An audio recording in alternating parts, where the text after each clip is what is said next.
All right, we're going live. I'm going to do this now, and I'll see how long my camera stays on. It's been doing this thing where it's working, and then it turns off over and over again. So we'll see how that goes. I'm going to end up sharing my screen. I hope that's okay. You won't be able to see this face as much as you would normally see it. I know. Public. Oh, see, there it goes. Public service announcement. Am I muted too? Oh my gosh. That is not a good way to start a stream. All right, we'll see what happens. Anyway, it keeps going off. I don't understand what's happening here. We'll see what we can get through. Anyway, welcome. Glad you're coming. I have a few things I want to talk about. It's funny because I've been surprised here. I've been losing my hair. Many of you have already known this, but oh my gosh, guys, this is, I don't know why this. Okay, hopefully you can hear me. Anyway, I've been losing my hair. So I've been at this phase where I'm like, I think I just need to just shave it off. I think that's the plan. Professor Murph says, stop wearing hats. I wear hats on stream, and that's about it. I go to work, everyone sees my head. Pretty much most places I go, everyone sees my head. Just on stream, I like to wear a hat. But I think I'm at the point where I've got to do something. I keep it short, but I don't know. I'm not keeping it. So Roland's here. He says, boy, Comic Artist Pro Secrets. Good evening, Clint. Hello, Ethan. Great to see you. Paul Riley is here. Hey, Clint. Hello. One day you got to tell me how to pronounce your name correctly. Aloise Doddle, welcome. Roland says, hell, Caesar. Jay Dredd is here. Hello, folks. I've noticed that the word folks gets used a lot lately. Where did that come from? I mean, it's been around, but I've been hearing it. Maybe it's just me. Professor Murph is here. Fischozo is here. Hello. Hi. Jasper Plan 9 is here saying hello to the chat. Hammer of Doom is here. Hello. Christopher John is here. Hello. Let's see who else we have. We have good evening all from Gary G. Welcome. Losing your hair. What a loser. I'm literally losing my hair. I cannot turn my camera on. I was going to show you guys the damage. I don't know. I've got to do something. I think I'm going to shave it. Gone Vin Diesel already. Roland, you're there then. Tell me your experience. To me, I've been warming myself up to the idea for a couple years, but the past year has just been insane. So it's gotta Clint Call Bosley. Isn't that the hair transplant stuff? I don't know if I can do that. I think I'll just go bald. Ronan is here. Yo, Ronan says, all right. Hello, young sir. Any other bald men out there? Let's see. Hello, beautiful men. Hello. We say folks in Georgia when I was growing up, but we didn't pronounce the L. Yeah, folks. Is that? Yeah. Getting fat. You're 2 for 2 there. Yeah, I got a gym membership actually because COVID has been rough on me, like it has many people. So yeah, I was working out last night. It was long overdue. Oh no, me, not you. Okay, you've got a full head of hair then. I shaved my head recently. Just do it, Clint. Thanks, Paul Riley. Yeah, I think it's one of those things you just have to do it. Beard or no beard? I like a beard. I think I want to keep it. Clint is a vampire now, no reflection. I decided what happens here is when I click start cam, it mutes me. I'm going to try it one more time. Yeah, I start cam and it actually kicks me out of the studio completely. So that's why I'm muted. So I guess this is what we be living with. Now you can be like Nosferatu. Yeah, he was bald. He's a bald man. I went with the Dracula hairline. for a number of years, the really deep Widow's Peak, and it's just, it's starting to turn into an island. Um, let's see, I was doing Propecia in my 20s, but it became too pricey. Yeah, it's very expensive. There are some side effects too. I don't know. The whole thing, I'm just like, I just buzz it. I'll just cut it off, all of it. Um, folks, I sent I sent that what the commies call the colors. Oh my. I think you're not wrong though, actually, because I actually heard somebody say once that folks was a good term because you can be gender neutral and race neutral. Why people is not race neutral, I don't know. That seems kind of racist to me. So it doesn't make a lot of sense. But yeah, I've heard it being used in circles that you wouldn't normally hear the word folks. Not always, but I'm the thinnest I've been since high school thanks to sugar-free chocolate. Is that making you lose your hair? Wow. Rough night. Let's see. I think it's a publicity stunt to promote Dracula. It could be. That's not a bad idea. I was in a band at the time. Hair was my power. Yeah, but you got to be bald. There are a few bald rock stars out there, though. You got to like find other ways. Be a really good guitarist, I guess. I'm going to share my screen because I realize this is not nearly as interesting as seeing something on screen anyway. I don't know. My camera's not working. I don't understand. But it's been a couple weeks it's actually been probably 3 weeks of it doing this. So tried to see what I will do. Yeah, Ethan says, will you talk about Dracula? What are your thoughts and plans? Everyone asks about Dracula. So I am doing Dracula. It would be a mistake if I didn't do Dracula. So the plan for Dracula right now has been evolving just a little bit. I'm going to start. I've been working on it from the script level, but I want to start art production after Downcast is finished, and I'm not going to get too far into Dracula because we do have to get Fatal finished. That's really high up on my priority list. But I figured we can start production on Dracula and just get a really, really nice head start on it. So I want to do it. I want to do a modern day Dracula, but there are things from old school, like origin Dracula. So I'm actually thinking that I might do both, like just combine them and have some flashbacks with some older Dracula material. The main story would be in the modern sort of world. I think it would be fun. It's kind of interesting because it's you're writing an existing character. So I don't know. For me, that's a totally different matter. So I'm definitely going to do it. It's just I got to get this finished, and I'm going to start production on it. But yeah, the focus has got to be Fatal, even though it's really largely in Charlie's hands right now. Grow that Gary Oldman Dracula. All right, yeah, white butt hair. I could do that. I don't know if I could do that, but I could get a wig or something. K Manifesto's here. Hello. I've got lots of. Let's see. Just do it, but screw Nike. I like it. I was going to ask that. Please get a really good designer for Dracula, like character design. Yeah, I 100% agree.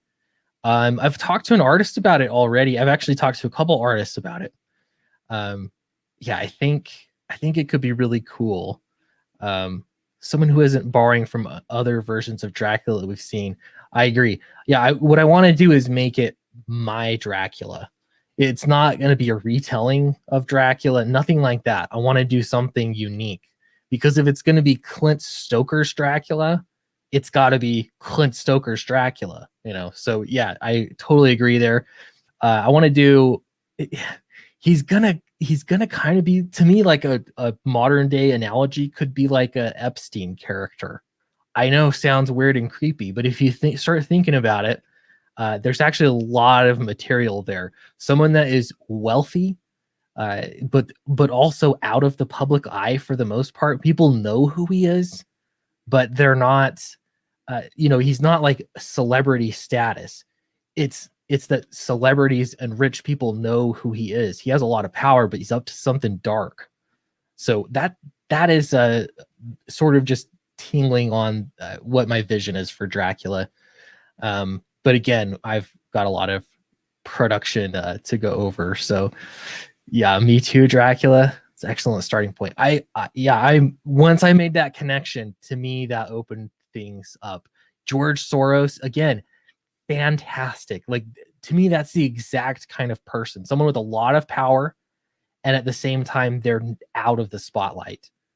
It's like the big unspoken, it's like a secret, an open secret that they don't want to talk about.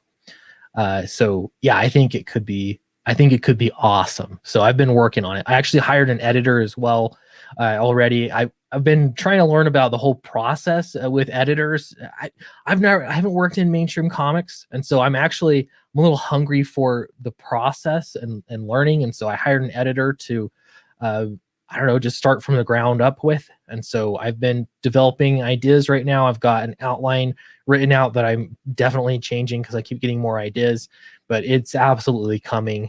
I think it'll be so much fun, and everyone's asking about it. So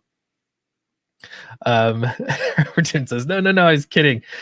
It's not going to be one for one, but you know what I mean. Those rich guys that you don't, there's just a space there for a story. Make a new Dracula about a fat comic book artist that draws toads and has OE edition. Oh yeah, okay. Very cool. All right. So we got stories. I'd be bored with Transylvania. I agree. I don't want Transylvania. This is gonna be in the States.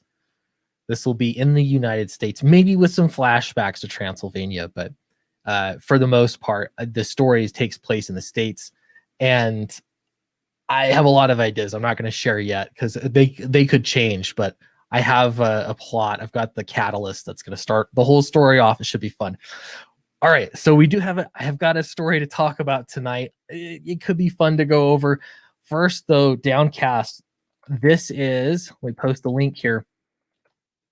Posted. So we've got 3 days left. This can't be. Hold on. Wait a second. Let me refresh this. This is already wrong. There we go. We have 2 days left. We are less than $100 away from 32,000, which is a fantastic place to be. I am extending the campaign. So, but this is actually great because Downcast 1 ended off at, I think, 26,000. Downcast 2 ended off at 31,000. Both campaigns were in demand. And so where we actually ended up landing on Downcast 2 was 41,000 something. And so the goal here is if I can, I've already passed the 30-day goal for both of those campaigns, the 30-day total rather. So if I actually beat the in-demand goal with extending the campaign here, that's pretty great. I'm pretty excited about that. So yeah, I'm looking forward to it. I've been working at the printer. The reprint version is already at the printer. The proofs have been approved. It is in process, being printed right now.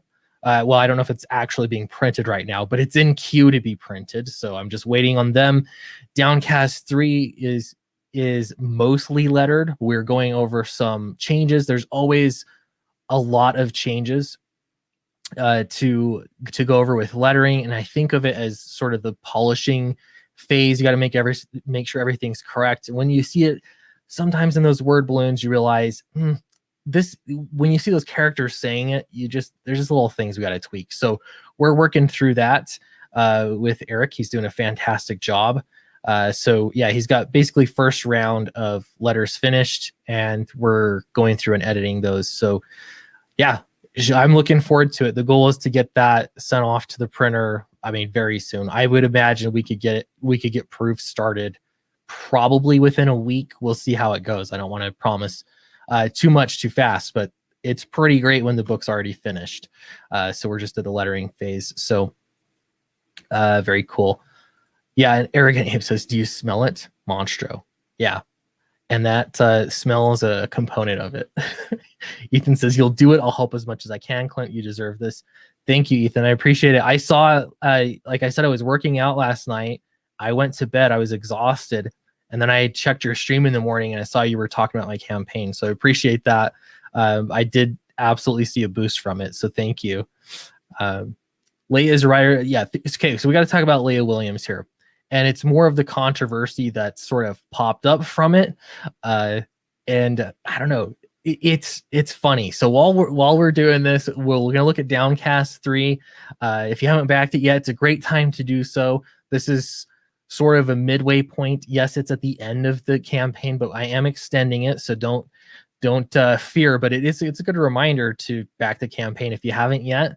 Help support us, help us get the book made. And if you don't have a t-shirt yet, you could grab a t-shirt.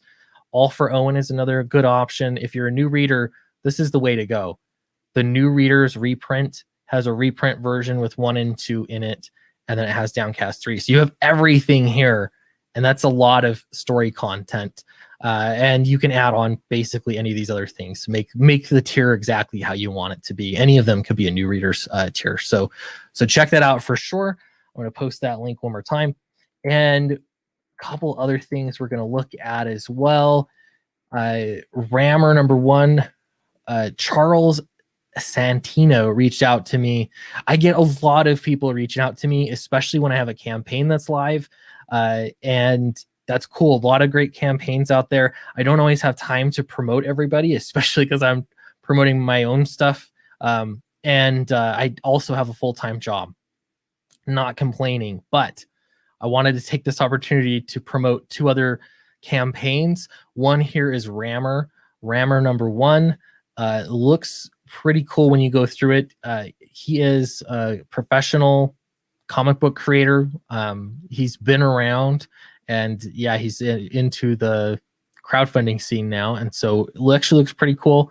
Has an interesting style and very lively. You can tell that there's it's professionally done. Looks pretty cool. So check that out. I've got the link for all of these in the description below. Thank you, K Manifesto, for posting that. Really appreciate it. And one more here is Earthbound number 2. This is your boy Narwhal. Earthbound number 2. I read Earthbound number 1. That was my first introduction to Narwhal as a creator. He's so interesting. I don't know anybody like Narwhal. He has like such an interesting pacing because his art is so minimal. You're not focusing on one panel for very long, which is intentional. So you're just moving through it at a quick pace. There's not a lot of dialogue on any one panel, so it sort of forces you to read through it at a faster pace. Therefore, your experience is different. I don't know how else to describe it other than that, but it is really fun. And yeah, Earthbound 1 was fantastic, so I'm looking forward to Earthbound 2. I'm one of the lucky ones that was able... I already read his Nosferatu book. It's finished. I read it. So that was really cool to read that book. I wrote up a little thing for it. So really fun. There's going to be some great vampire stuff coming up next year. This is going to be the vampire revival like Twilight wished it could be. So yeah, check out Earthbound number 2. This is just the sign up. I think it's launching this week though. It's like tomorrow or the next day. It's launching, so be prepared. All right. Here's the story for tonight.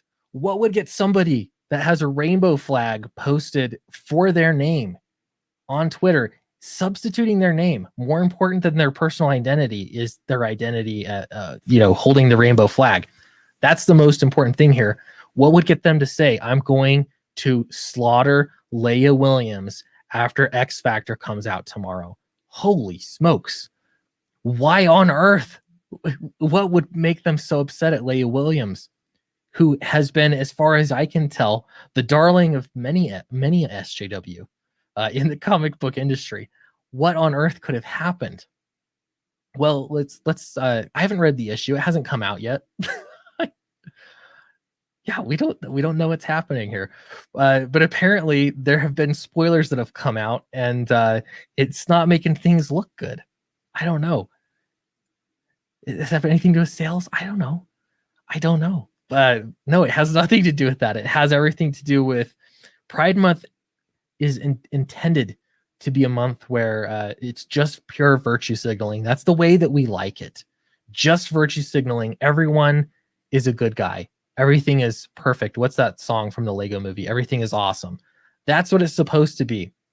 So if you have an event happen in a comic book that does not shed a perfect light, on Pride Month, it can't be had. All right. So this is Leah Williams.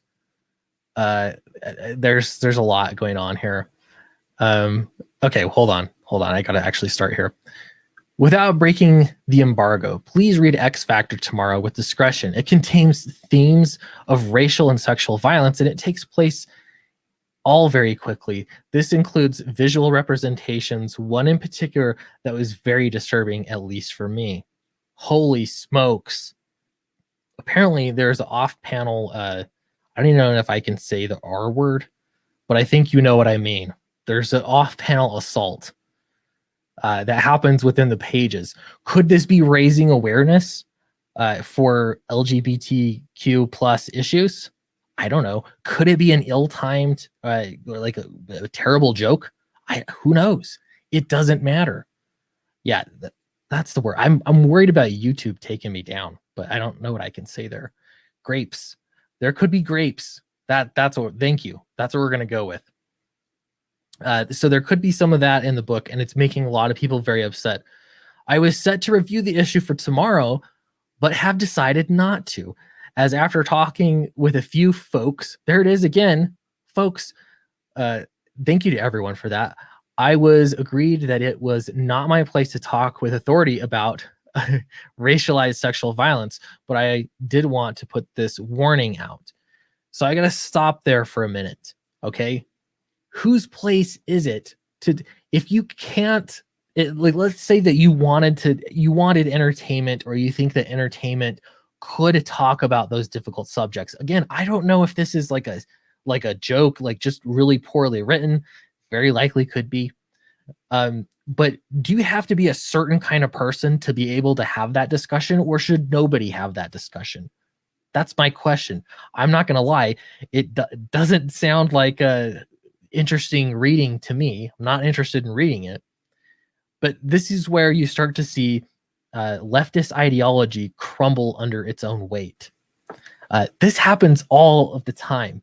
And the funny thing is that the more customers that have left the comic book industry in droves, the more of this that happens. Like there is no boogeyman for them to go after. So what they're going to do instead is eat their own. That's the way that it works. Robert Roberts says, I disagree. Baked into events like Pride Month are both those that have power and demand total submission and declarations of awesomeness, along with other powerful competition who, I got to read the second part of this. Here we go. Who declare nothing is pure enough. Okay, I can go with that. Absolutely. I think I was being a little facetious in my definition of what Pride Month is. Yeah, so here's a question here. How respectfully is it done? Maybe that's the question. It's not who says it, it's how respectful you are. Are we talking offensive or depictions of horrible thing done in a caring and way as possible? That's a weird way to word it. Hope you're not writing it. In a caring way as possible. How do you write about grapes? The grapes of wrath in a caring way. That's the strangest thing I've ever heard. No, considering the spoilers are abound. Let's see. It talks about essentially being horny after the event. Okay, some of this stuff I don't really want to get into. Thank you for the warning. I'm sure others are fine reading it, but I'm definitely not in the mental headspace to read anything like that. I'm not either. We could agree. I'm not in the mental health. I'm not in the headspace to read any X Factor, which is why I'm not going to read it. I've been preemptively not reading it because I'm not in the headspace. By Leah Williams, that's the question here. Because why? Yes, that's so weird. I always had the assumption that she was kind of like with it when it comes to those subjects. I thought she was woke. I mean, so no, none of us have actually read it, but we're gonna make of course we're gonna assume the worst here because we've got no one else to assume the worst about. Without spoiling the issue, all I'm gonna say is everyone has limitations. That includes the bearing of race in addition to writing ability. This is one of those things that needed more room to cook and a sensitivity reader, honestly, a sensitivity writer. Is a sensitivity reader a real job? That's my other question too. So you would have to be qualified for that job. You'd have to be extremely sensitive and read things looking for the worst possible way to take it and be offended by it. That could be a job. Maybe I'll get a sensitivity reader. Go back Downcast 3. It's 100% grape free. You're not wrong. That's absolutely right. Yeah, this is strange. Let's can you DM me details? We can't say it publicly, even though it's in a comic book. So we'll send it in DMs. This is let's see. The truth is Black queers don't see it as an offense. White leftists should cut us some slack, otherwise just consider how good writers would be shackled. This is again a problem I see over and over again. I actually saw this at work today. The question was not, hey, are X people, is this certain population going to be offended by this usage of a word? The question was, are white liberals going to be offended by this word? That has nothing to do with them. They're going to be offended on someone else's behalf. It's a weird world that we live in. All right, so to be clear, Marvel canceled X Factor, published a Pride special that featured 3 of the queer characters from canceled books, then gave a title to a creator who has targeted queer creators and expressed intent to erase the queer identity of characters. My goodness, how exhausting would it be to be this sensitive always and always be on the hunt for a villain? When you are a comics journalist freelance person, that's what you have to do. Amazing. Let's see. X Factor hasn't been canceled so much as it's been relaunched as X-Men trial. Yeah, okay. You get the idea. Anyway, okay, so all the X Factor spoilers. I need Leah Williams to once again stop trying to explore the trauma of people of color as a white person, because this was again handled so poorly. Was it? Spoilers. Here's the spoilers. Grapeism, can we call it that? And assault. I don't have clear thoughts on this yet, but I'm tired of people being vague about it. So for people wondering, this issue has a B plot. Let's pause there for a moment. Isn't that the real crime? Just poor writing. That could be it. It's a B plot about David's previous grapes and murder by a serial killer who targets young queer Black men. More spoilers. It's an attempt at touching on racial sexual violence that fails in gross ways, in my opinion, because there's an unnecessary depiction of David's body. Gross. Yuck. Why? The topic is brushed aside far too quickly, and Aurora used it to endorse the death penalty and the prison system. Okay, so it's pro death penalty. If it was against death penalty, would that be a thing? I don't know. 200 Watt Studios for $2. Thank you. Says, how do you interview for a sensitivity job? I would assume you've got to bring a big box of Kleenex. You'd have to. That would be tough. If you're interviewing for that job, you'd have to express how sensitive you are. You'd have to find things to be offended about, no doubt. Gross. Prison system. So it can't be. So if it was against the death penalty, it'd be okay. So more spoilers here. I don't know. It feels gratuitous and voyeuristic to read coming from a white woman. So again, this comes back to, let's pretend that you didn't know the race of Leah Williams. Would any other race be okay writing it? Or does it have everything to do with whomever's speaking? It seems like a weird place to be. You can't write about anything unless you're exactly that. especially because it's a throwaway plot and used to uplift the white characters instead. Wow, look how, if you're a sensitivity reader, you have to be really honed into this stuff. It uplifts the white characters instead of centering David, and it feels shallow and written solely for white people. Why? Do white people want to read that? I don't believe that. I don't think so. I don't think any people want to read that. Clearly no one wants to read it. We continue. Anyway, this is not a comprehensive summary. Please read it yourself, minding the content warnings. I was just tired of white people going, OMG, it's so bad, and then not elaborating. So, okay, it was written for white people. When white people were rejecting it because they didn't like it from the spoilers that they saw, now we have Sam here that is just plain sick of white people being annoyed by it. So I don't see any white people that are happy about this. Maybe let's just think for a moment. Maybe it has nothing to do with being white. That could be the case. Then not elaborating / contributing to the already crappy situation. So again, my thoughts are not developed and coherent. Okay. Oh, also, the actual assault happens off panel, so it's not being shown, except for a flashback depiction of David's body, which was incredibly gross and unnecessary. That is the main thing you'll need to watch for. Well, I mean, is there not a gross way to have that subject matter be covered? I don't know. In the meantime, though, Leah Williams is not in a good place. So this is what happens. Like if you're woke and you can't win the contest, it's impossible to win. You cannot win. You're gonna find ways to stick around, and literally anything that you can do to stick around. Putting your pronouns in your bio is not going to be enough to save you for long, because eventually there's the sensitivity arms race is on its way. They're going to have to find something that's wrong. That's just how it goes. We're talking about, let's see, Asians aren't people of color anymore. It changes every other month, it seems.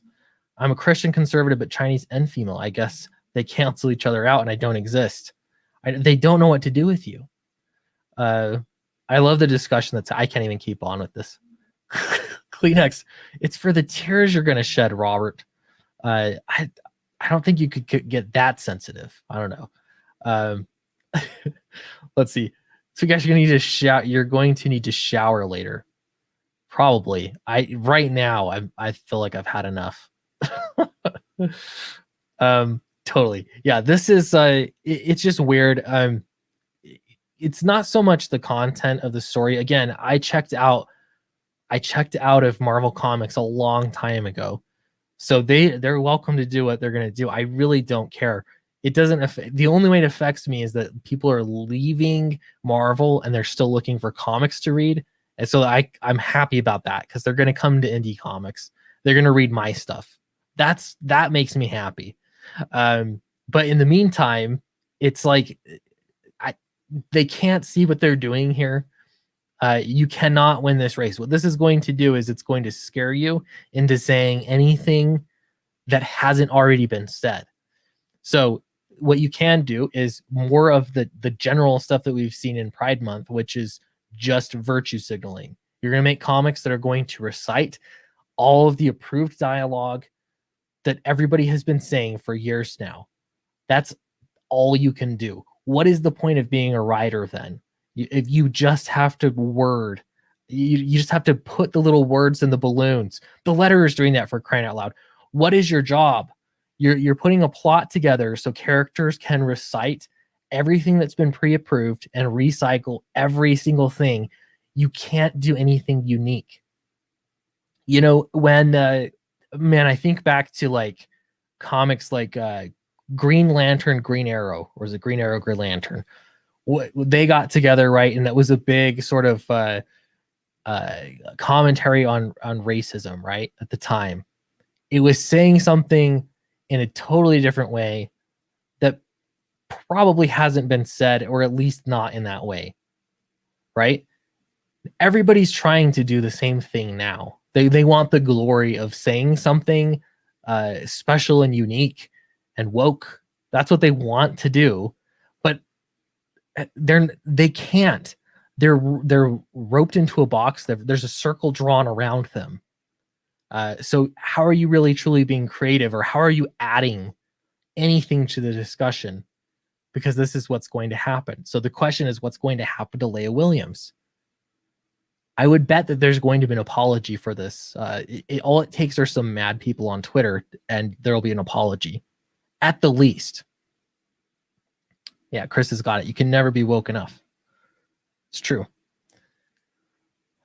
Aren't people from the Indian subcontinent one of the most successful ethnic groups? Okay, all right, yeah. You never know. I'm sorry, guys. I haven't been keeping up with the chat. Evening all, though. Sci-fi for me is here. Yeah. I don't know. This is insane. Yeah, 100% she apologizes. She will, and who knows, maybe she'll be bumped somewhere else. She has to apologize. If your career, think for a moment. Let's pretend that your writing career was made because of your identity status and your political stance.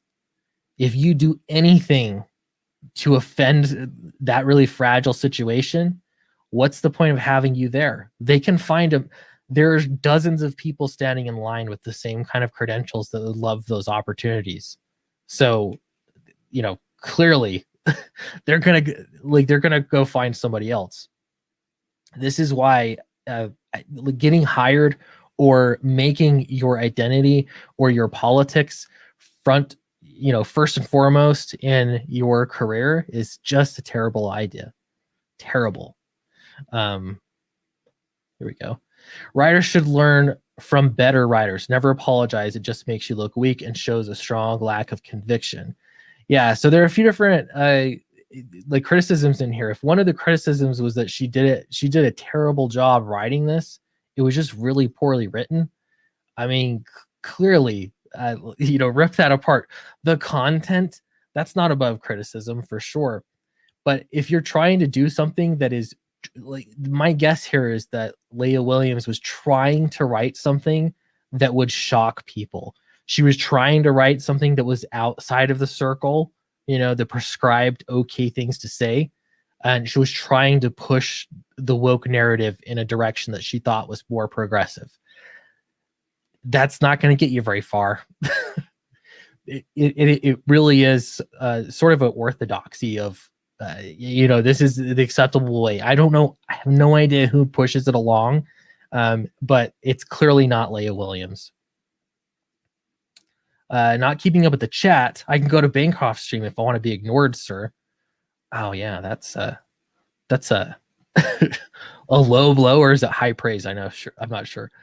I know I'm not woke enough. I'm a male and I'm white. You might as well not even try. Wait, they implement social score like in China? Yeah, I mean, it kind of works that way. Apologizing is a sign of weakness to these animals. They will press the attack if Leah apologizes to the woke mom. Yeah, my stance on apologies is if you did something wrong that you feel bad for, that you regret doing, then apologize. Like, apologizing is okay if you do something that is wrong. If you're apologizing because a lot of people are mad at you, and you wouldn't have apologized if they were happy with you, like if the only component is that they were upset with you, then you're not really sorry, are you? Then why apologize? They're always going to be searching for an apology. I think I'm going to buy a printing press so I can protect the ability to produce books without having to ask the AI if they are okay. Yeah, exactly. Luckily, there's some good printers out there. A lot of printers, they don't care. They want your money. They're more production line type of people, but who knows where this could go. Leftist, my favorite Nirvana song is All Apologies. Yeah, it's true. Yep, she defied her programming. She needs an update. Stephen King hasn't apologized for the weird stuff he does in his books, and he's still the best seller over the past decade. It's true. I mean, if you're going to write horror, you write horror. If you're going to try and write something that's woke and innovative, then do it. I always think back to music, and I think to like Rage Against the Machine, for example. Their part of their shtick was that they were extreme. You know, the political opponent component to their music was very intentional. They on purpose wanted to be political enough that it made them edgy. But now those politics aren't edgy. So what do they do? Like it works the same way. So if Leah Williams wants to be edgy and be an activist, she has to push harder. But if she pushes too hard, then who knows? The train could be going the other direction. Right? So that's this whole right side of history thing. You can get it wrong sometimes, apparently. Okay, Leah also has all the characters called the police in the issue. So have you read it? They call the police, and apparently it's pro-death penalty. I'll tell you, if there are grapes coming around, I'm okay with the death penalty in some cases, the most tolerant some people, the most tolerant people are sometimes the least. In case you guys haven't noticed, I have a really tough time reading when I'm live.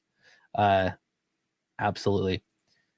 Never apologize, says Gunn. Ever. All right. Morello, yeah. He's one. You know what I'm saying. Is it edgy though? I don't know. I don't think it is. I think it's actually been done before. But again, it's outside of what is approved.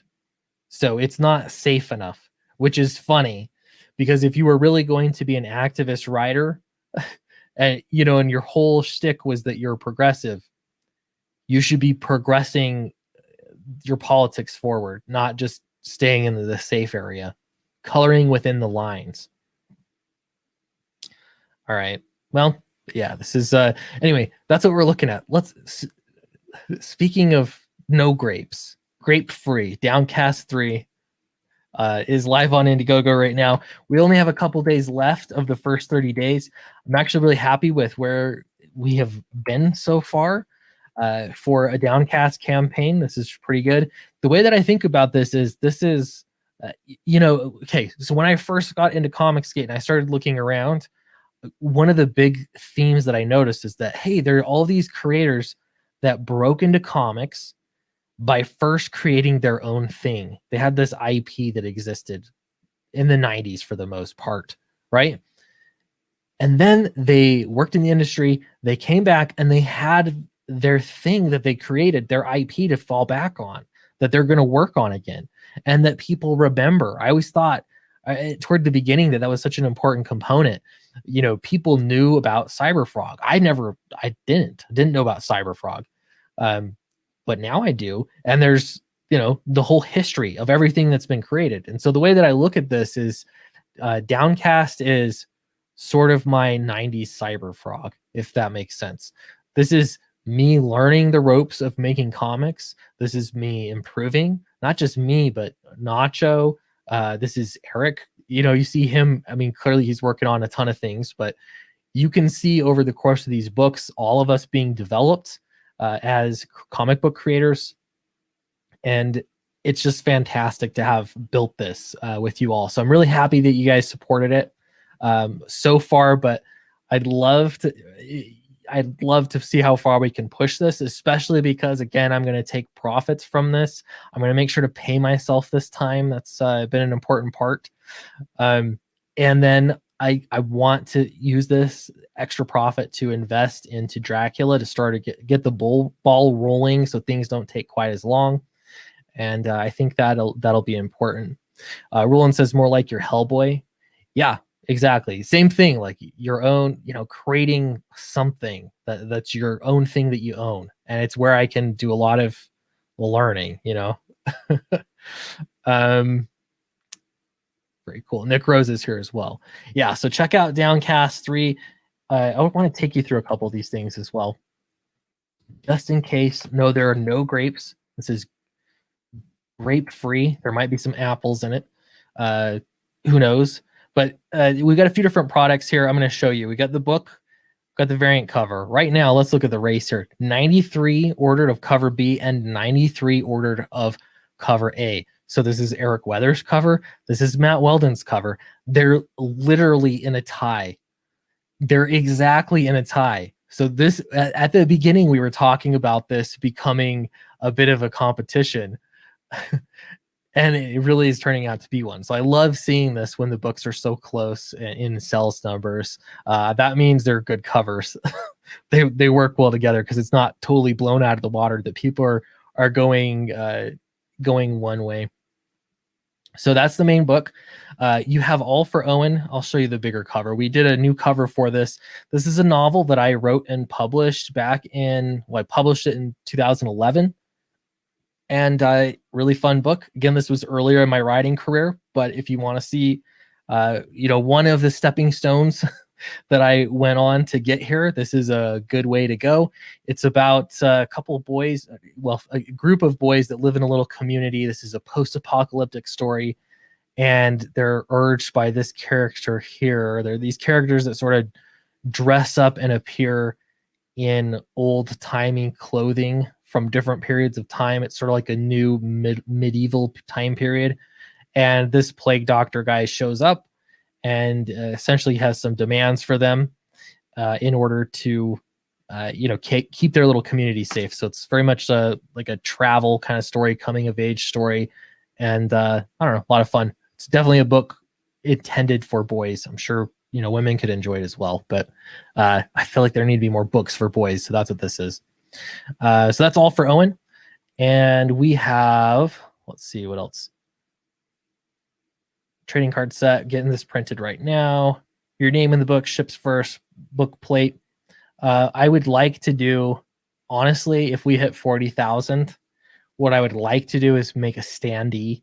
Maybe you saw one in the Battle Maiden Knuckle Bomb campaign, but I'd like to add a standee to this tier. I just need to make sure that we're well into the profit range before I start promising things. So just so you know, that's a bit of the plan here, especially if we hit 40K before the campaign officially ends. If it hits it somewhere in demand, I'll already be shipping books out, so it won't matter. But that's sort of what I'd like to do. So if this hits 40,000, a standee for this, for all the collector's bundle people, would be fantastic. And of course, I'm going to add something for everyone else too, but that's a little bit of a pricier item. So I think that'd be fun. We do have t-shirts. You can add a t-shirt onto any tier. So actually we've sold a decent number of t-shirts. So if you have not, you don't have a t-shirt, you can just get one here straight up, which is fine. That's great. You can get the book and add on the t-shirt. It's not going to cost any differently. It'll be exactly the same because it's shipping. It has to ship separate anyway. Question here, I think, from Hammer of Doom. Just be careful. I hear that EVS guy is taking over the industry by buying up creators. Oh my. How much is he paying to buy up creators? Yeah, EVS just scooped up you boy, Zach.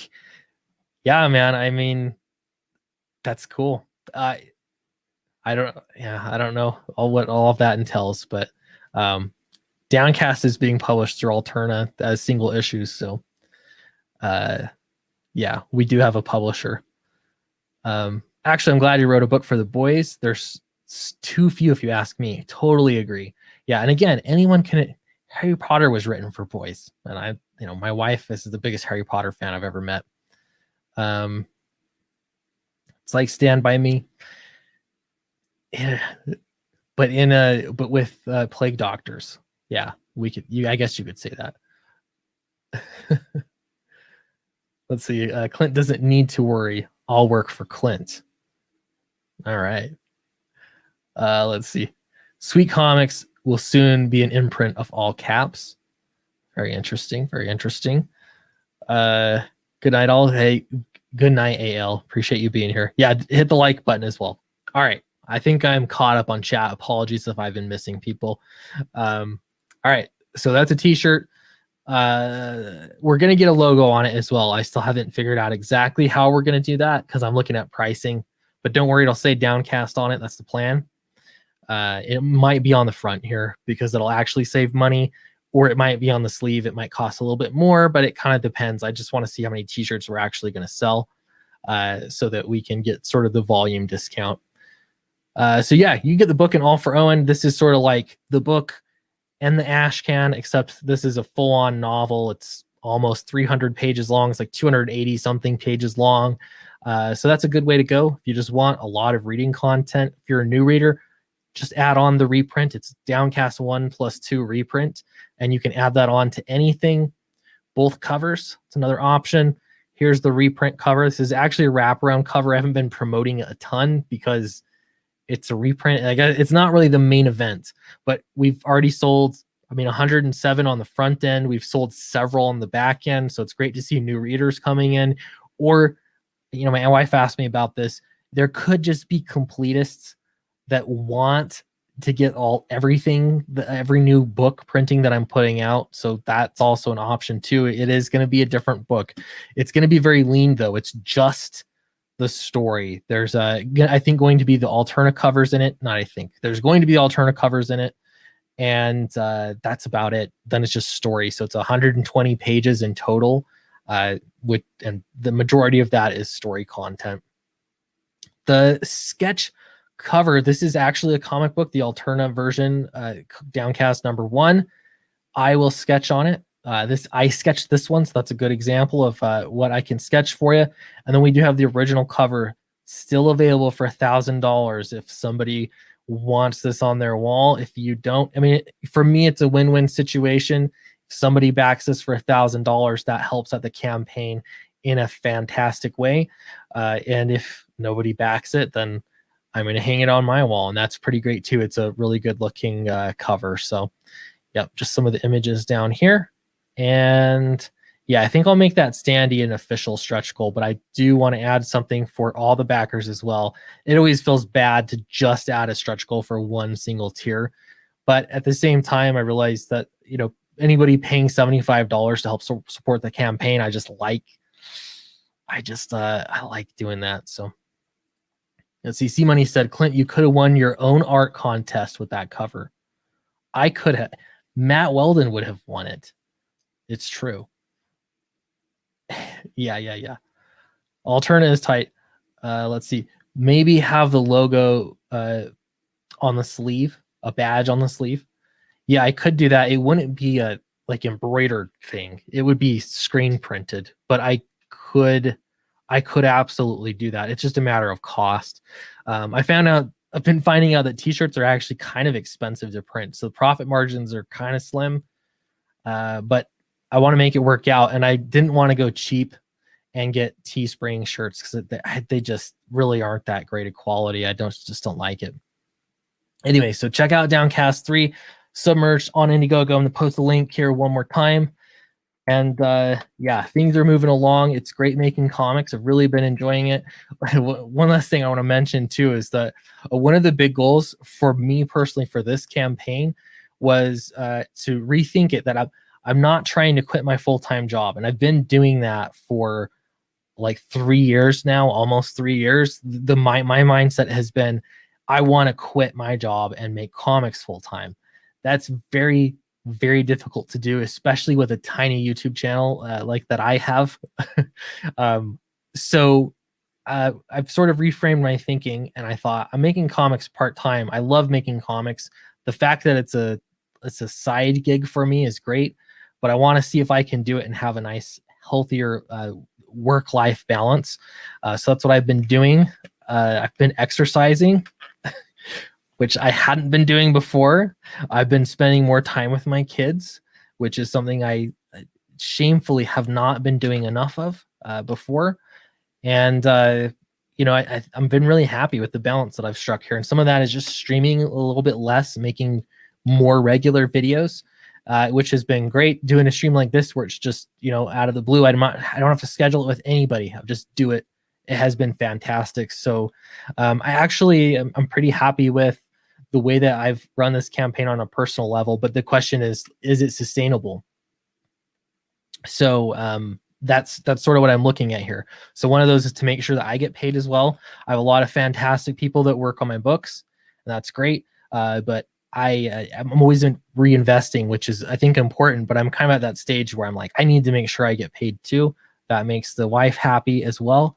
And so yeah, so far so good, but I hope you guys will keep supporting this. If we get to $40,000 on this, I'll be happy. Everything will have been worth it. If I get even higher than that, I'll be, and again, I'm making the book no matter what, but I'm just revealing so that you guys know what's going on. You can always pay local hobos to play with your children. Good point. Of course, Clint doesn't condone group harassment, but we can report the user who threatened to slaughter Leah.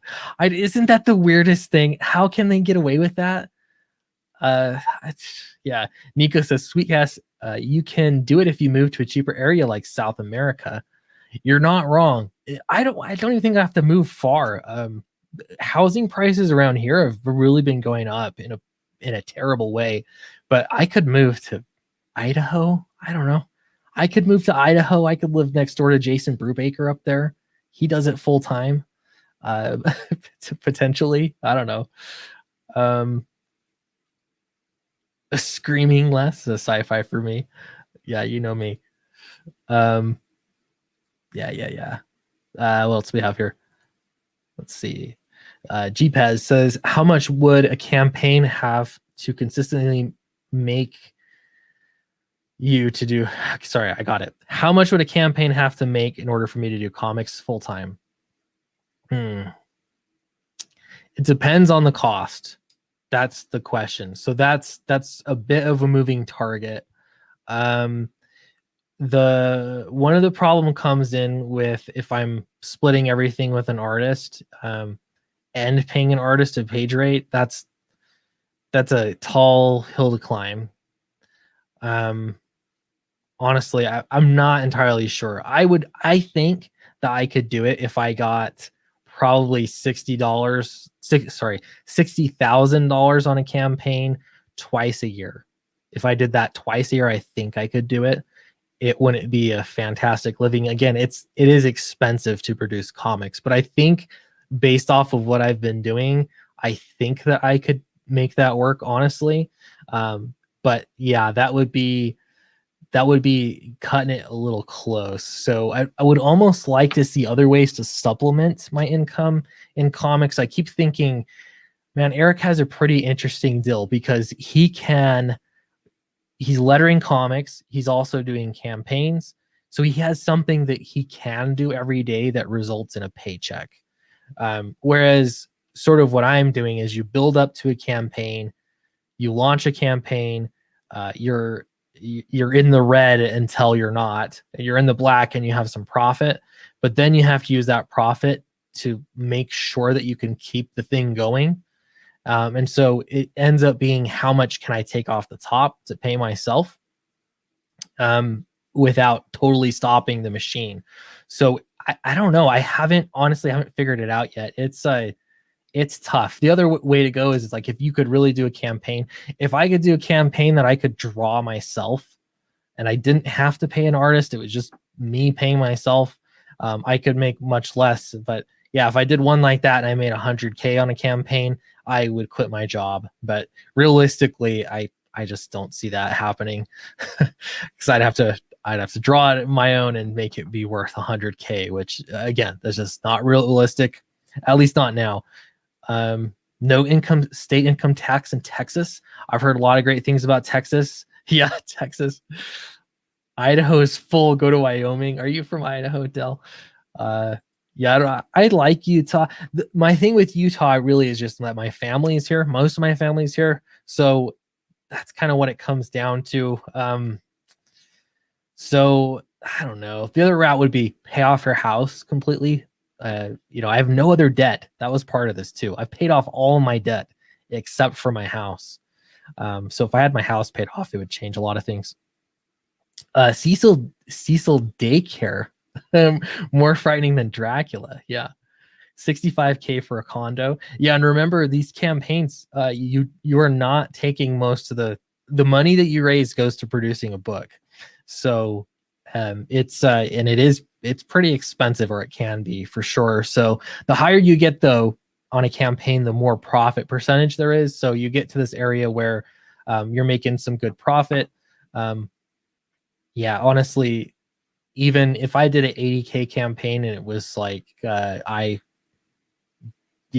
had cheap art, I could quit. But again, you kind of get what you pay for.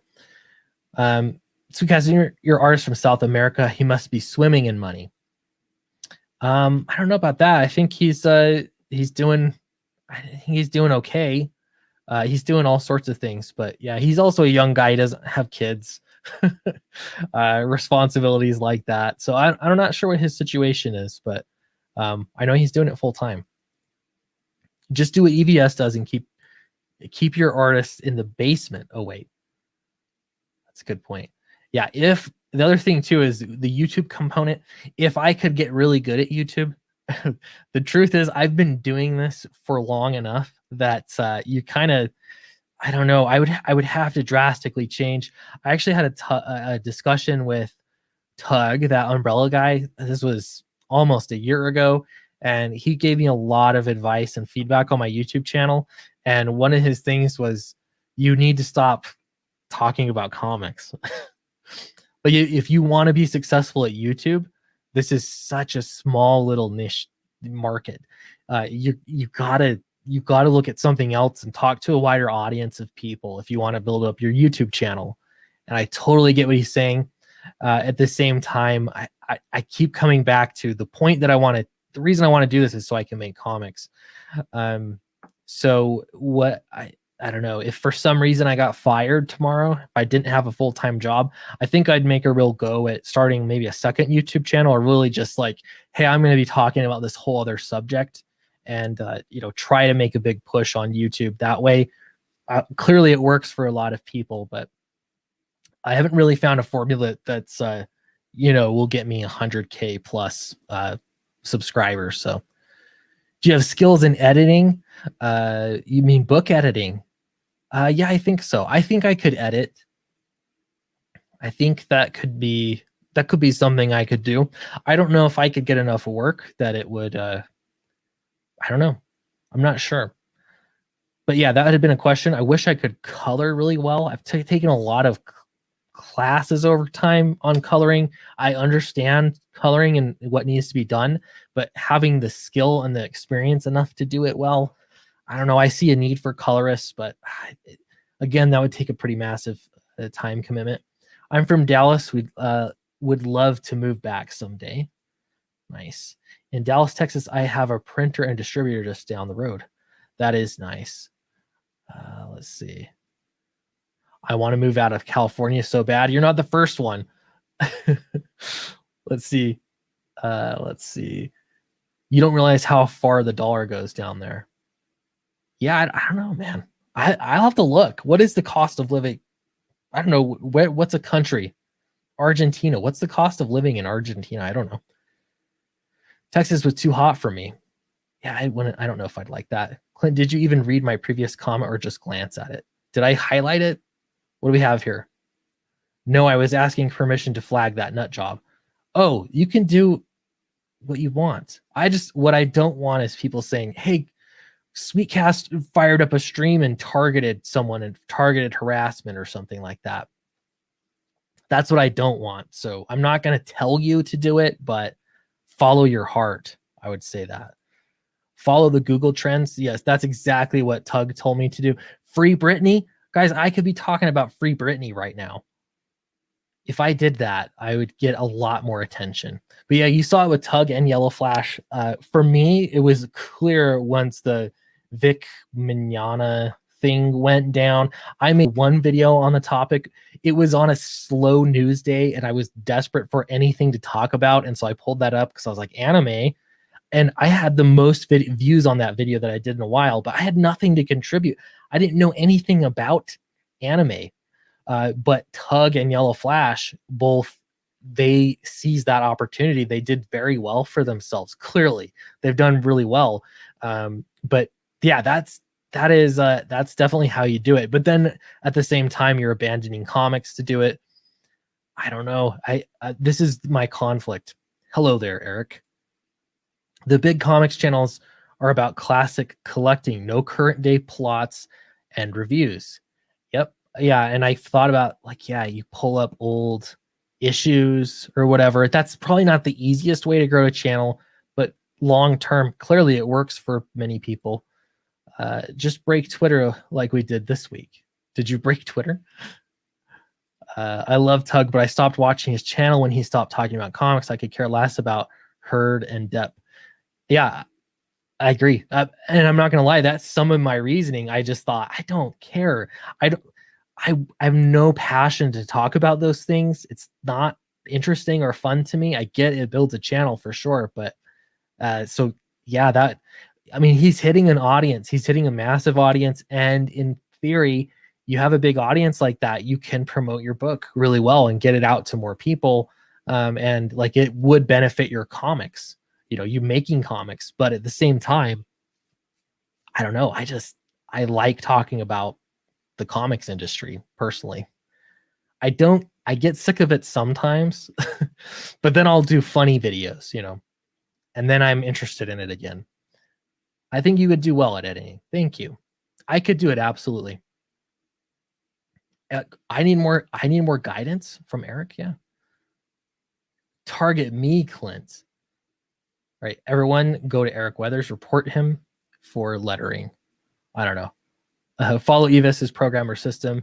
He has it down packed. I kind of have been, honestly. It's just there's the one component, and that is that I'm not EVS. I don't have. I think part of his success is that he's just got the personality to make a really interesting stream. Clearly he makes a lot of money on super chats from the YouTube element. And so the comics are in addition to it, but he does a really good job with his format, and I can't really duplicate it. You know what I mean? It's not, he's got an X factor that I don't. I think that, and that's okay to admit. It's just, clearly like there's something he's got going for him that's not, you can't exactly, it's not a formula. It's not something I could completely duplicate, but making YouTube videos and talking about comics, I do that and it works for crowdfunding. Absolutely.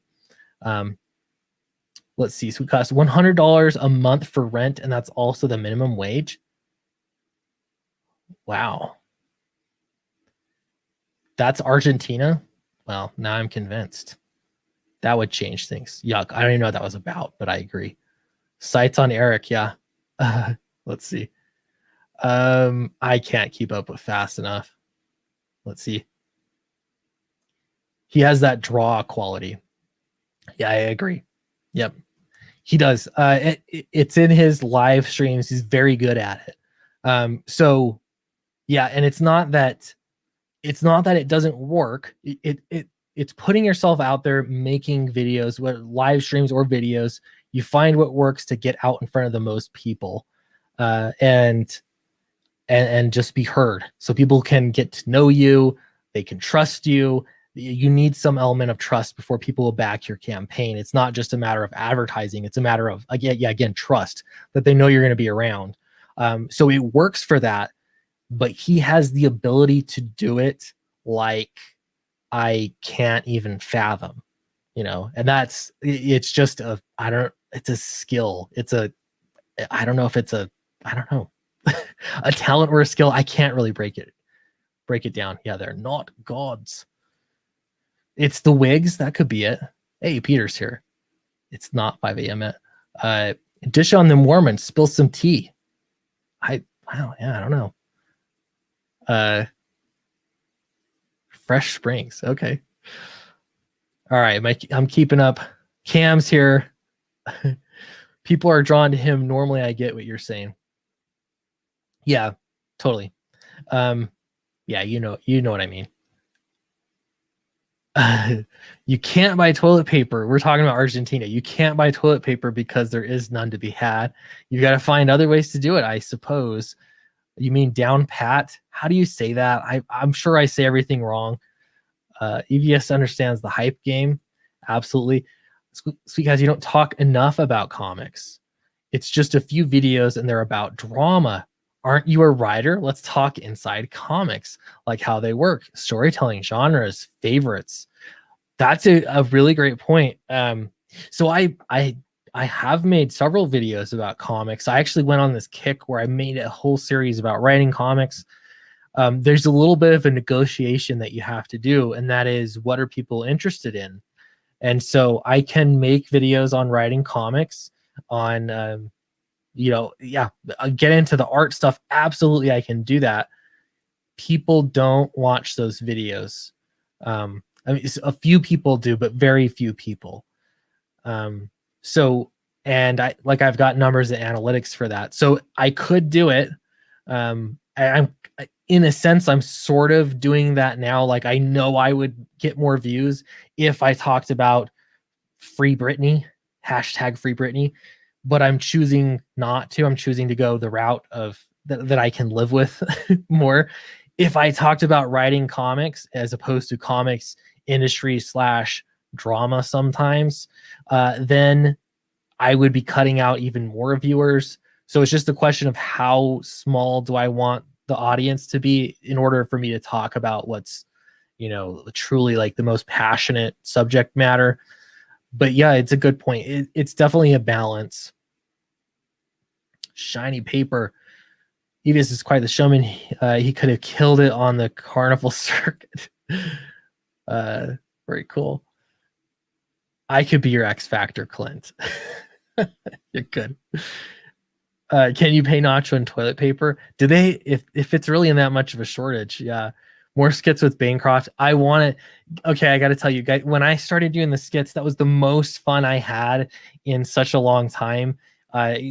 Seriously, I loved doing the skits, and I started actually watching things on comedy, on writing comedy, and how to like pull it off. And I started thinking, oh, I know exactly what I could do. I could do a web series. So once a week I would have a new episode, and they'd be like 10-minute long episodes. It would take a lot of writing. It would take a lot of editing, video editing to make it happen. But I could do it, and have it be this ongoing thing. But it takes so much time to do that. I don't have time to make comics. So it's a balance. I'm going to go back to more skits for sure. We'll do some comedy sketches. But I have to get through the campaign, and especially where now I'm doing book production stuff. But that to me was I just loved doing that. It was so fun. Even though I know some people, many people thought it was cringy. They didn't like it. I heard comments like that. I get it. But I just had fun. It was just fun doing it. Invite Narwhal and talk about writing. He's very compelling. Yeah, I love Narwhal. I don't really I don't know if I like the format of talking heads and guests and things like that. But I mean, not that I won't have guests, but you know what I mean. I have an idea. You could do a bad comic pitches based on current celebrity drama nonsense. Yeah, I like that idea. Pitches are a great thing. That's something you can get from a writer. There's so many drawing competitions and stuff. Pitches are great. YouTube eyeballs are all about feeding the algorithm, but do gross numbers of eyeballs equate to sales? Better to target viewers / customers. It's a balance. Absolutely a balance. You're not going to convert as many people into backing books, but that ad revenue. If you had the ad revenue to be self-employed making YouTube, you can make comics all you want. Dirt sells. Just ask the National Enquirer. Yeah, I have a set of my own like sort of private standards for what I will and won't talk about, and how salacious I will get in news stories. But I don't know if it matters, if it transfers over, or if people just see me as like, you're just doing comics drama. I don't know. It works. Whatever I'm doing works well enough that I can make comics. But yeah, some ordinary gamer put it best in recent live streams. As long as you're passionate about it, people will listen regardless. I don't know. But how many people though? How many people? I guess if you're in gaming, maybe. The 28-second videos seem to do well. I could do more of those. That video, it was hilarious because I posted it late at night. Eric was there. I thought, should I save this for tomorrow? And he said, post it now. So I just posted it, and I got tons of views. I think people probably watched it several times over. Why didn't you talk about tabletop games? Aren't you into that? There's a decent crossover in audiences between tabletop games and comics. Yeah, I like games. Yeah. Again, it's just research. So it's just like putting in the time to make good, well thought out videos about it. Yeah, X Factor. Yeah, I've got a lot of people that want to be co-hosts. The problem I have with co-hosts is that I have to have a schedule that lines up with their schedule, and I'm trying to build my schedule for streaming and stuff around my family. So I like just being able to just do it when I have time. Sweet Cause, well, okay, I'm exaggerating. I hear the key is that the YouTube channel itself be a story. Clint's journey into comics glory. That Gary V, you have to watch. Roberto Blake, he knows his stuff. Yeah, totally. I get it. Yeah, and I think that's why. Thankfully, I've got people watching.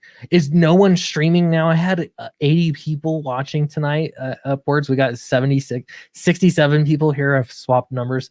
So thanks everybody for watching. Appreciate you being here. If only time could be bought. I hear you. My first novel I wrote was about people that never slept. So you would work and reach your full career potential during the day. In the evening, you would reach your full party potential. Any hobby, whatever you wanted, every night. You never had to sleep. Therefore, you never dreamt. There was no dreaming. Terribly written book. It was so bad. But I liked the concept. I still like the concept. It was just terribly written. What if you thought it was cringy and you liked it? Yeah, there was some of that. More fun, less depressing comics, drama BS all around, not just on your channel. I think people are just tired of never-ending BS that just brings attention to people that don't deserve it. Yeah, I mean, we just talked about SJW, drama tonight. I get it. I understand. Like, if it was up to me, I would never talk about it, but I wouldn't have as much eyeballs as I do now. There's definitely a negotiation. Like I don't know another way that has worked. Oh yeah, books first, comedy second, 100 degree. Yeah, learning about comedy was really fun to me. Have streams where you and others talk about anything but their drawing. All right, so people are drawing. We just talk about stuff. Okay, we could do that. Clint can't cause drama. The angriest he gets is I disagree. I think I was on a stream once or a few times. That was my thing. I disagree. I get trained by that a little bit though. At the workplace, there's a lot of people that very strongly have different politics than me, and so I'm trying to be professional. I also don't want anything to get screen clipped and then it gets sent around work and I get fired over it. Some you don't, you guys only see the tip of the iceberg. Let's see. There are videos about beekeeping, pillbug. Yeah. Well, here's the thing. Yeah, here's the thing though. So if you're useful on YouTube, you can be useful to somebody. So if you make how to install car stereos or something, you can be very useful and get a lot of views. I know a guy that has a channel like that. He does boat fixing and maintenance, boat repair and maintenance. He gets some videos with a lot of views and he makes money off of it. By doing that kind of thing, that's one route to go. The other one is sort of a window shopping. PewDiePie has a really good video on this where he talks about how to grow a YouTube channel and like why people watch YouTube. And it's really interesting because you get to see him be very honest about it. And he said that there's an element of window shopping. So for example, that could be like, who are the rich, I can't think of his name, rich blonde guy that has a big YouTube channel that just got done boxing Floyd Mayweather, right? His YouTube channel is window shopping.